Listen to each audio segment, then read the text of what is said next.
The overall goal of SELECT's experiments is to select RNA molecules which bind specifically and avidly to a target protein.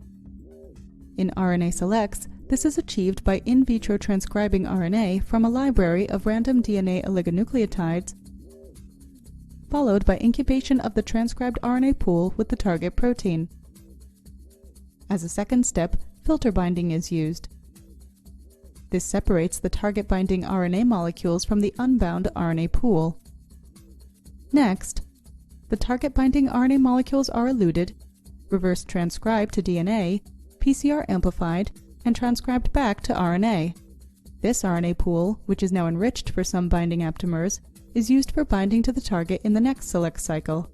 Generally, after 8 to 20 cycles, highly avid target-specific aptamers are selected and characterized.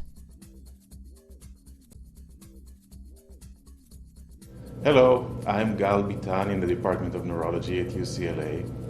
Today, Farid Rahimi, a senior postdoc in my lab, is going to demonstrate a process called SELEX.